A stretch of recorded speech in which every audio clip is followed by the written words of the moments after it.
Good morning, everybody. Happy Tuesday. Hope y'all had a good 4th of July weekend and didn't have any trouble with fireworks. It got a little noisy around here last night, but hopefully that's the end of it. I'm sure there'll be a few stragglers that have some leftover stuff that'll be going tonight. They usually do, but hopefully it won't be too bad. And I apologize. I got the noisy one. Let's see if I move this way. I got the noisy one running back here this morning, but it's not going to be running long. In fact, it might be finished up before we get off of here. If sometimes that usually the Creality slicer thing, when it tells me, it said it was going to take 33 minutes, and I started at about a quarter till, I think. So it should be done before we get off of here, but a lot of times it's not that accurate with the time. It always takes longer than what they say it does, and maybe that's because I run it slower than what they figured. But I don't know how they calculate that stuff. It should uh, they should know what speed I got it set at. So I don't know. Anyway, let's see who's hanging out with us today. We got Troy Pritchard. Good morning, Troy. Lonnie's here. Good morning, Lonnie. Mary Gaunt says, morning, everyone. I hope the fireworks are finished. And so does our fur baby. Yeah. Yeah, Jack. We really couldn't hear him. And I tell you one thing, towards the end of the night, which I think is a good thing, we had a thunderstorm roll through long about 9:30, 10 o'clock or so. And so that kind of put a damper on the fireworks, which I was happy. But we still heard some thunder rumbling around. But yeah, Jack act like he wanted to go out there, and as soon as he got out there, he heard that pop, pop, pop, and he was ready to come back in. So I guess he got his business taken care of. I don't know. Let's see. Thomas Graham's in the house. Good morning, Thomas. Wilson Rubottom, good morning. Thank you for the thumbs up. We got a few of them going over there. Steve Gronsky, how you doing, Steve? Hope you're doing well. Appreciate the thumbs up. Marcelo's here. How you doing, Marcelo? Hope you're doing well. Kevin Els is here. Good morning, Kevin. Landis Stute says, good morning, everyone. Another hot day ahead. So glad I have AC in the shop. Yeah. Yeah, I got out yesterday and moved some stuff around, so I'm all set to do some work out there today, or not really work, but I'm going to fire up the video camera and try to get some video shot. Got stuff moved around where I'm under the light now where I can see what I'm doing, so hopefully that'll work out better. And I may be testing out this little thing. Can anybody guess what I might have running back there? Let's see if anybody can guess. Gary Hammett's in the house. Good morning, Gary. Clyde's here. Good morning, Clyde.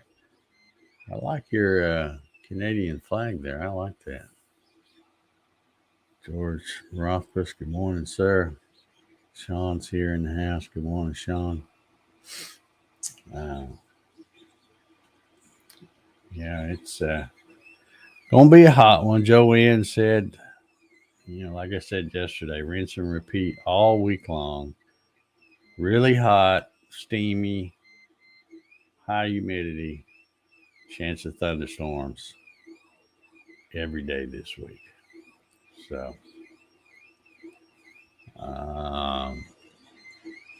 Troy's taking a guess here. He says another part for the 3018. Well, kind of, sort of, but this is kind of just a spur of the moment thing. I just happened to think about it this morning, and I thought, oh, let me look, see if I can find one of those. And I found one, and I thought, heck, I'll just download it and try to run it real quick and see see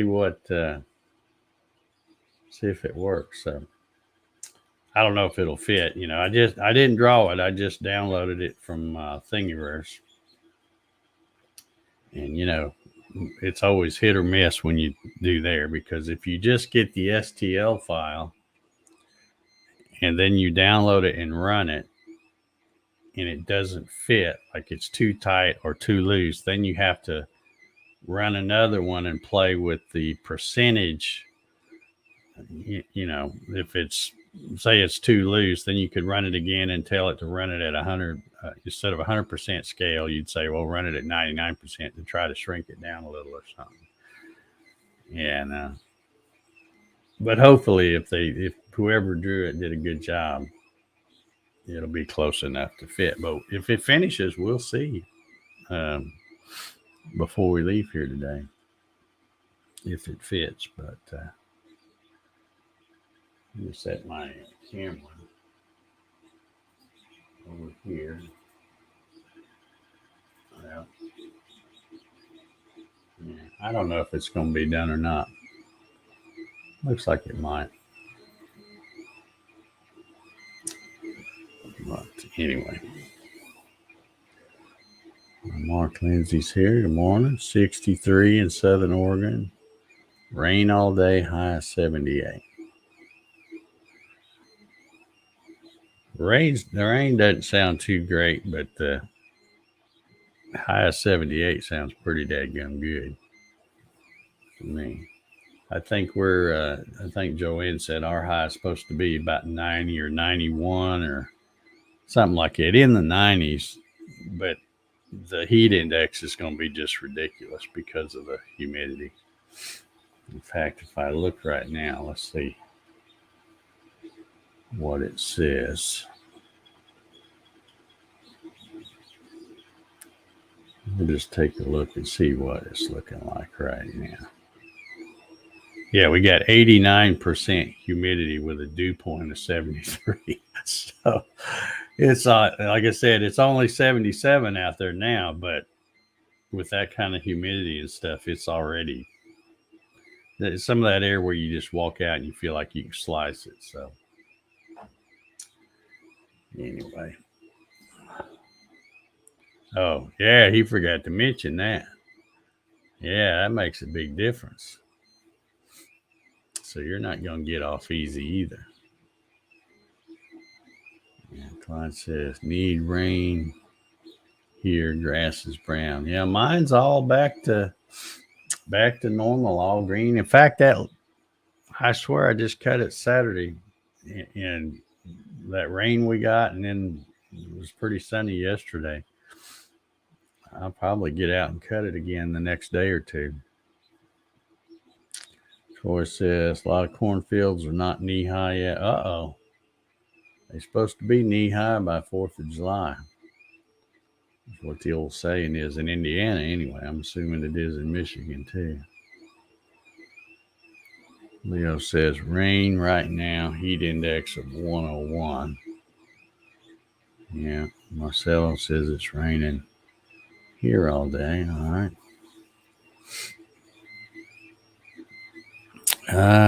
Let's see. What was I going to talk about? I don't have much to talk about. All the news on TV is bad, so I'm not even going to go there. But I did get out and move my stuff around, and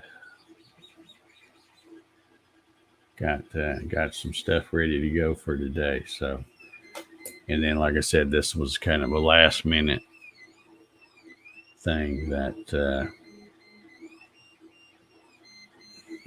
I just happened to remember, and I go, well, let me look for one. And there's a few of them on Thingiverse here.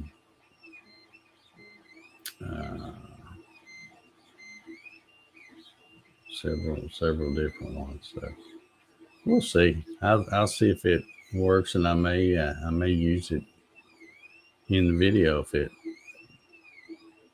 fits right. Troy says, "Yep, the ones that are knee high have the big country sprinklers." Yeah. Yeah. That can y'all hear that thing? I swear that thing, because that other one is so super quiet, that one just seems that much louder whenever I run it. But and I didn't really want to run it because I thought, well, I'm going to be starting it right here before the coffee sessions, but I didn't want to run it in the black. I wanted the blue, so uh, it's running over there on the noisy one. I have noticed a couple of things. Uh, the one over here, I got numbers on. The number one right there, that's the first one I bought. And then that's the one where the board got screwed up and I had to replace the board. So it's now got the new board and the silent drivers. And I kind of was thinking that that's pretty much the only difference between them. But the other day when I was running these other parts, and on both of them, I had to pause and change the filament in the middle of a run. And yeah, Lonnie says it's loud today. I think it must just be because of what I'm running, because it's doing a bunch of short moves and stuff. And Leo says he can hear it. Yeah. But I noticed something I hadn't, and I thought I'd done a spool change on both of them before, but I guess I hadn't on the number two, the noisy one, because I've noticed that not only is the firmware different, but the way they handle the pause to change filament is a lot different. For example, the one on number one, which is the one that has the newer board with the silent drivers, I really like the way it does it, because when you hit pause, it will stop, raise up, and then come over almost to like a home position thing. And then you change the filament, hit resume, and as soon as you pause it, it starts cooling down. So it will sit there and wait until everything gets back up to temperature, and then it will move over and go. So it's really seamless because everything is still good and hot and all that stuff. Whereas the other one, the one that's running now, when I did a pause on that, it just stops right where it's at. Doesn't raise up, doesn't move over or anything. It just stops right there. And of course, then you have to change the filament. And then when you hit, and apparently it stays hot, it doesn't go into cool down mode. Everything just stays hot. And then when you hit resume, it takes right off. It doesn't wait because everything is supposedly still hot. So hopefully, when you change the filament, you got it all pushed down and there's some more coming out. But then the bad thing is, since it doesn't raise up, or you can't look under there and go, okay, well, it's got a little thread hanging out, let me pull that off. So it will leave a mark. I noticed on one of these, well, I guess this one here is the one. I actually had to change the filament twice on this one, and I can see a kind of a line right there because at 70%, that's when it ran out, and then I had a little bit of gray that I had pulled off and tried to put on another spool. So I put that on, and then it ran up to here. And then, of course, when the blue comes, you can feel a little difference where that was. Whereas the other one, the way it does it is, to me, a little nicer by moving out of the way. That way, when you poke the filament down, you can look under there, see that you got it oozing out, and then take the tweezers or whatever and pull that little thread off. It seems like you get a cleaner thing. But anyway, I mean, they both work good. But I hadn't noticed that there was a difference. Sean wants a little hint on what I'm running.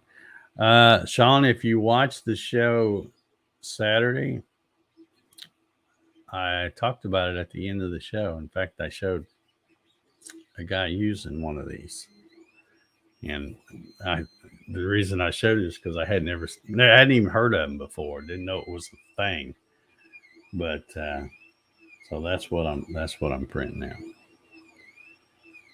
and it might be done here in a minute. Let's see how long we got. We're here 17 minutes. Yeah, it'll probably be done, I think. I can't see the thing. Hold on. Yeah, Jack's right behind me. I can't move. he's sprawled out behind me, and I'm not going to bother him just to go look. But that's the other difference too. Is the one I'm running today, the noisy one, has the stock firmware, and it shows on the info screen. It will show how long it's been running and how much time is left, whereas the other one only shows how long it's been running and the percentage that it's finished. It doesn't give you an estimate of how much time is left. Now, if you've already run something one time and you have an accurate time, because I've been jotting my times down, because they're always longer than what that slicer says. But so once you run one and you know pretty much how long the actual time is, then you can look and figure out how long it's going to take, with just seeing the run time. But yeah, I think that thing will probably be finishing up here in a few minutes, because it's been running probably about 30 minutes now, and it said 33 minutes on the thing. So even if it takes a little bit longer, it'll probably finish. Wow.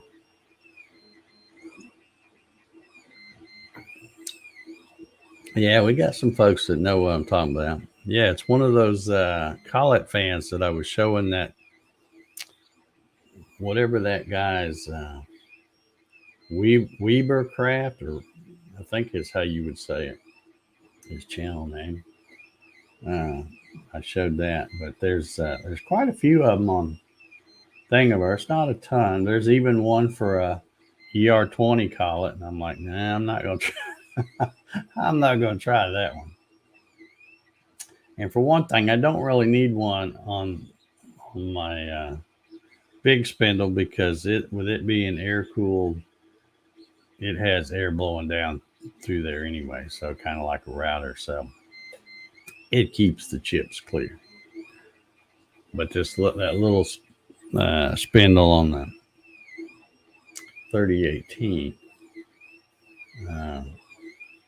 and I'm going to be doing a long carve. It's gonna, according to Vectric, it's going to take.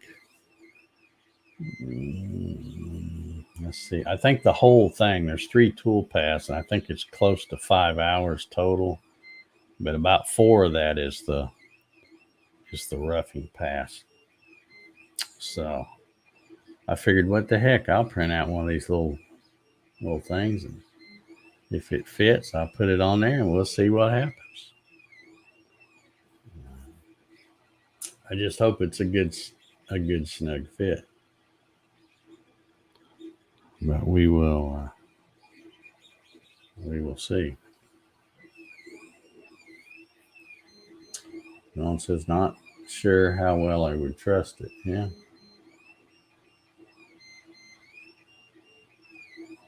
Well, I'm thinking, when you think about it, if it's made to blow air down, then if it's loose, it should be trying to raise up, right? Kind of like a drone thing. It should be trying to go up and not down. But we'll see how snug it fits on there. If it's not snug, I'm not gonna put it on there. In fact, I probably won't even bother printing another one. But I thought, what the heck, I'll print one of those and stick it on there, and I can dry run it a little bit first before I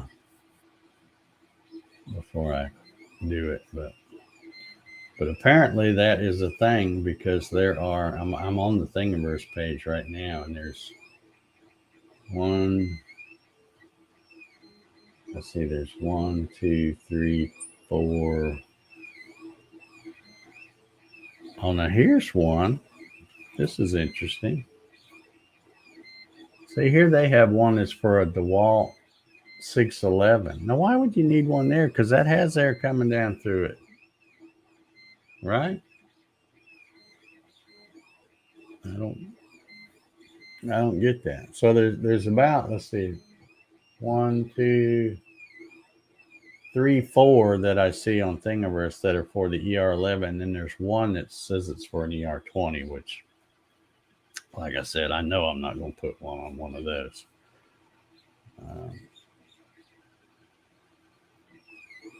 But we'll see. Troy says, put your leather shop apron on, let it fly.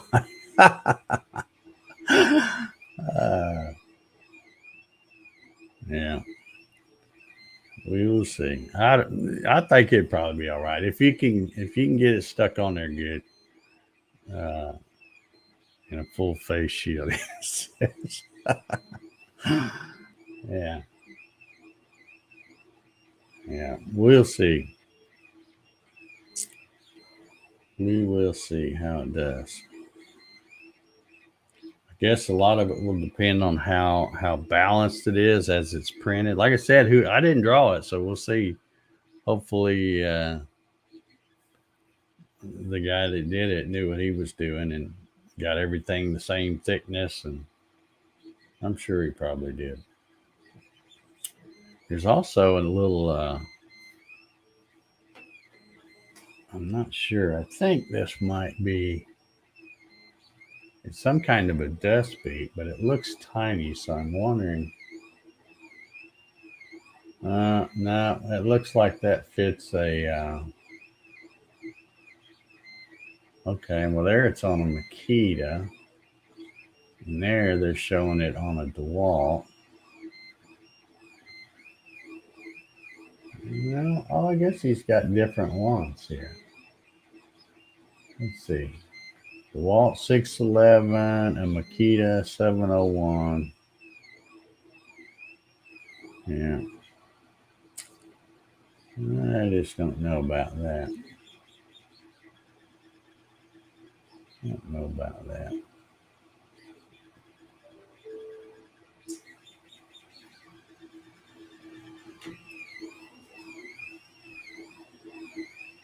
Yeah. See, Mark knows me. It's going to be hard to get hit with plastic shrapnel when I'm sitting in the recliner, watching it on my phone. I'll be watching YouTube videos on the big screen TV, and then have the security camera watching that thing on the phone. So that's how I roll. Mark knows me. That's how I do it. It's not very often old Dave is going to stay out there in the heat and watch these things run. Um, so I see, and I don't mean to set a bad example. It's just that I have complete confidence in stuff that I put together or I design and build. And I know that the speeds, and that's why I don't try to run crazy speeds and, speeds and feeds and all that crazy stuff. And I don't have all the problems that other people have. And that's how I do it. I'm in here in the AC, in the recliner, listening to it. And maybe watching it on camera too. But, I kind of look at it like, if something's going to screw up, it's going to screw up whether I'm standing there or not. So, and about 99.9% of the things that have gone wrong, and a lot of times it's something I've done wrong. We talked about this last Saturday, about the stuff you forget. You forget to flip the router on. You hit cycle start, and you have a router where you have to turn on manually, and you forget to do that, or you forget to load the right program, or you change the tool but you forgot to re-zero. Just all those kind of silly little forgetful mistakes. You think about it, they're going to happen within the first 1.25 milliseconds of after you hit cycle start. So once it starts running, I'm like, okay, we're good. And as long as and the other thing I do sometimes is, because my dust collection with the big dust collection on the big machine, it doesn't come on automatically. I have to flip it on man. So I have looked and watched it and go, oh, okay, it's good, and go sit down, and then I'll go, well, I guess I better look at it. And I'll look at my phone, and I'm like, man, why is all that dust on the table? And I realized that I forgot to flip put the dust shoe on. So it's just scooting all the dust around. All right, that finished up here. Let me take a look and see how this turned out.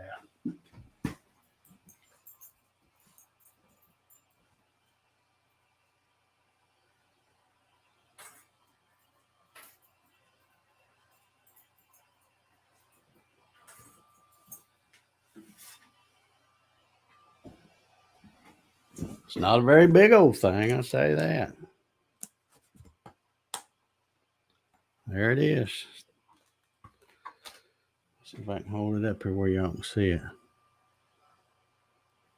And I have a spare one right here. So let's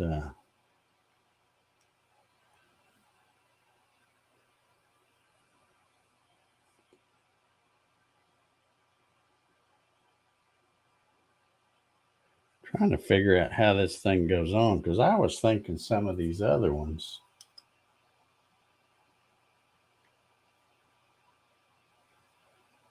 Well, I don't know that I like that one. Don't know that I like that one, because that presses on not very good either. Now, this one won't be going on there, because I was thinking that they had. Let me see if I can pull this collet off here. See if this. Of course, that's probably going.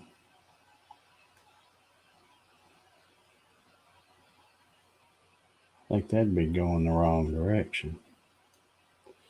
Yeah, I don't know about this one. Or maybe, oh, wait a minute.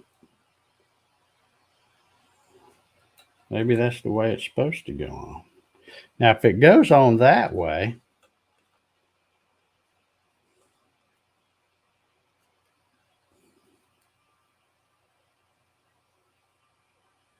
you have to take the collet nut off and slide it over so it's actually pressed onto the round part, and you can still change you can still get the wrench on the collet.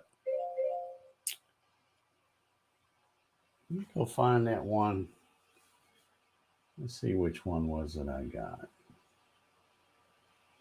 I think it was this one.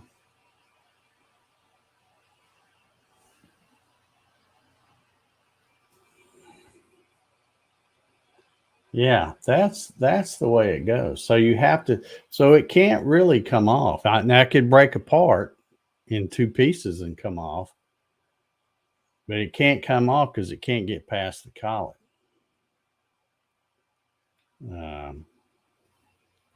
So as long as you get to, yeah, I'll put that on there. What the heck? We'll try it and see. It's not very big. I pictured it to be a little bigger than that, but it's not very big. We'll see. As Mark Lindsay would say, film at 11. or next day or whatever. But yeah, you have to you take the collet off and slip it in between there, and then put the collet back on according to the picture, and then that makes the blades go in the right way. We'll see. No guts, no glory, right? That's what I always say. So we will see. Yeah, safer. Yeah. So that way it can't fly off and stab you unless it breaks completely apart. So, but yeah, we'll see. Yeah, there you go. It says, meanwhile, Dumbo Mark put AC in the shop, so he'd be ducking chunks of plastic. Well, I would love to have, and I got a window right there. I don't know why I don't buy that gum window unit, because that would be enough to, at least make it tolerable in there. But I do have a little box fan that I keep in that window. And I have, a stand fan. So if I put those in two different places, the window fan pulls in some air, and then the other fan, if I have it where it's blowing right on me, it's really not that bad. But even if I had air conditioning out there, I am still not going to stay out there and watch that thing. I'm sorry. I love CNC. Anybody should know that. But when you get right down to it, it's boring. It's boring to watch. When you've been watching for as long as I have, it's boring. It is this. I see all these guys on well, I say guys, whoever it is, companies, whoever, and they're trying to put all this cool stuff, not just with CNC routers, but with machining mills. They'll have aluminum, and they'll have these fancy things, and it's peeling it off, and and everybody just oohs and ahs, and oh, that's so cool, and they do this obligatory slow-mo thing with the chips floating off, and I'm like, man, I've seen that a million times. It doesn't impress me. It's I wouldn't be standing there watching that either. But anyhow, that's why this stuff is automated, so you don't have to watch it. But anyway, let's see. Let me run through the comments real quick, and we will. Says Jesse says, someone told me yesterday using my CNC for woodworking is cheating. Just tell them you don't care. That's what I tell them. Say, well, whatever. I don't care what you think about anything, really. Yeah, opinions vary, and that's all they are, is opinions. Most of the people that probably would tell you that CNC is woodworking is cheating is probably because they don't have one. They can't afford one or whatever. I won't say they can't afford one, because that's not true anymore. Anybody can afford one if they want one. But let's see. Clyde says, that's why I got my max speed at 4 meters per minute, about 160 inches. Old man may even slow it down more. Yeah. All right. Mark said he's saving his pennies for a mini split. Yeah, those are nice. I think I could get by a lot cheaper if I just put a window fan, or not a window fan, but a window air conditioner in the garage. That would be enough to knock it down to where it's, a little better. But like I said, it'd be silly, because I'd just be cooling it for nothing, because I'm still not going to stay out there and watch them. Fire it up, check it, make sure it's running good, and then leave. That's how I roll. Anyway, let me get out of here. Y'all have a good Tuesday.